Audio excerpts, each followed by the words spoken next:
Hi, I'm Michael Corder, and this is a guided tour of your mind. I've been a psychotherapist for almost 20 years, and in that time, I've taken a lot of calls from people looking for a therapist. In my experience, these callers don't know what questions to ask to find out if they are getting a therapist that really knows how to help them. I've also interviewed hundreds of therapists, and I've asked them questions about what they actually do to help their clients and the methods and models they use. The good news is that the vast majority of therapists take their jobs really seriously.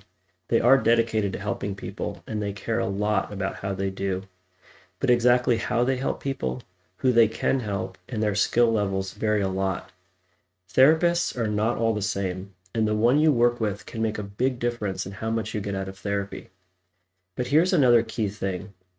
As a therapy consumer, you also make a big difference.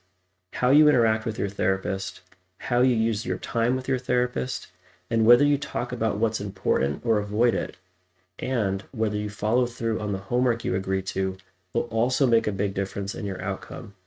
So it's really up to both of you and how you work together that makes or breaks the results. In this video, I'm going to tell you about the different types of therapists out there and what the differences and similarities are. I'm also going to break down for you what you need to do to prepare before you start calling therapists. I'm going to show you some resources for where to look for therapists, and most importantly, I'll tell you what questions you need to ask to find out if they can really help you or not. First, let me describe the different types of professional psychotherapists out there, because a lot of people get confused by the different titles. First of all, there are psychiatrists and psychiatric nurse practitioners. This group is more medically trained, and they primarily prescribe medications for mental health. They perform diagnostic interviews, but most of them don't regularly do ongoing psychotherapy. The main groups that do psychotherapy include clinical psychologists that have a PhD or a doctorate, and clinical social workers, professional counselors, and marriage and family therapists that all generally have a master's degree. I say generally because the exact laws that govern these things vary from state to state, so there might be some exceptions. The term psychotherapist or psychotherapy are protected titles, and only qualified people are allowed to use them. Counselor is a more general term. Someone can be a camp counselor, a drug and alcohol counselor, or a peer counselor, and not necessarily have training in mental health, but the ones with the title professional counselor do. The other thing to know is that each type of professional I mentioned can be licensed or unlicensed. Generally, when people first graduate with their master's degree, they are allowed to do psychotherapy under supervision. Someone with the term licensed in their title has to have several years of supervised experience. They've taken extra classes and passed an exam. Someone who is licensed will generally have more experience, but they're not necessarily better or more skilled. I've worked with unlicensed therapists who have incredible skills.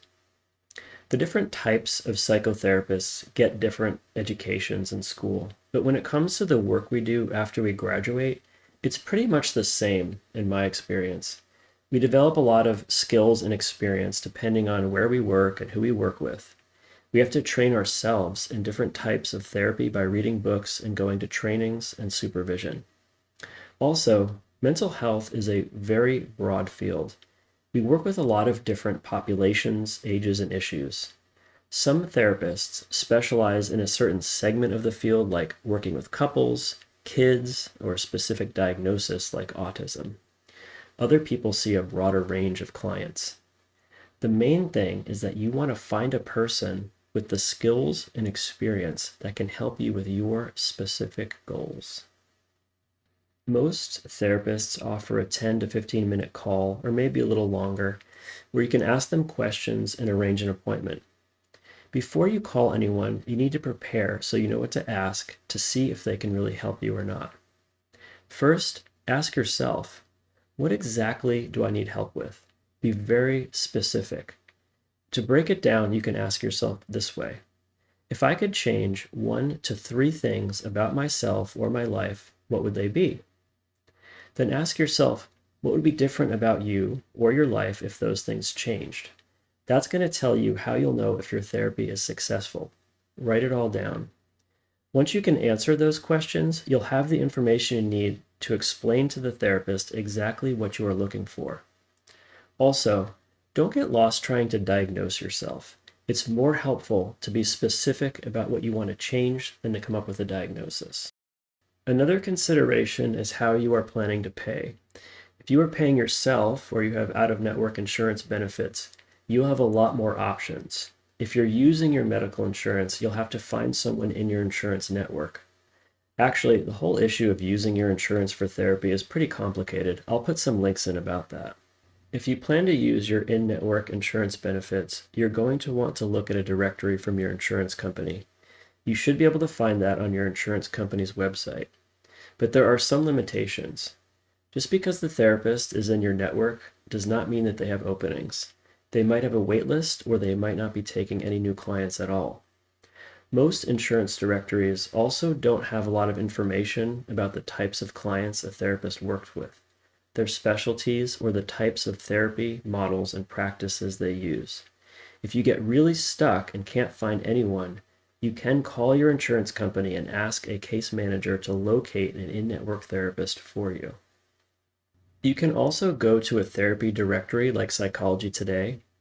On their website, you can use filters to search for therapists by the insurances they take, their specialties and expertise, education, cost, and their availability. You can also read the biographies they post about themselves and if they offer in-person or online appointments. Most of the therapists on there are taking new clients since they have to pay for the listing every month. Psychology Today is definitely a good resource to start collecting names of people to call. What would I do if I was looking for a therapist? If you've seen my other videos, you know that I'm a big fan of internal family systems therapy. So I would go to the IFS Institute website. They have a list of therapists with training in IFS and what level of training they have. You can also search geographically by state and city. Again, not all of them are taking new clients. I used their website one time to find a therapist to provide training and consultation in IFS with my staff. If you are looking for a certain type of therapy, like dialectical behavior therapy or emotionally focused therapy, they probably have a website with listings of therapists who are trained and certified in that type of therapy. If you are in California or Virginia, you can also reach out to the intake department in my company, Free at Heart Online Therapy. I've got some great therapists that work for me, and I've interviewed a lot of them myself. Right now, we only see clients in California and Virginia, but we are working on getting set up in a few other states, so keep an eye out for that. After you've identified some therapists you might want to work with, you're ready to start making some calls. Like I said, most therapists will offer a free initial call to ask questions and arrange an appointment. Start by describing what you want help with. Since you already did your prep work, it should be easy for you to explain it to them. Some of these next questions I'm going to tell you to ask might sound really obvious, but no one ever asks them. But these are the most important questions. When you get on the phone, briefly describe specifically what you want help with and the results you are hoping for. Then ask them if they can help you with the problem you described to them, if they have helped other people with similar problems, and if they were successful or not. If they can't confidently tell you that they can help you or that they've helped other people with similar issues, they might not be the right person for you. Also, ask them how they plan to help you. Whatever answer they give you shouldn't be too confusing. It should make sense to you. A lot of people focus on whether they like the person they are talking to or they can connect with them.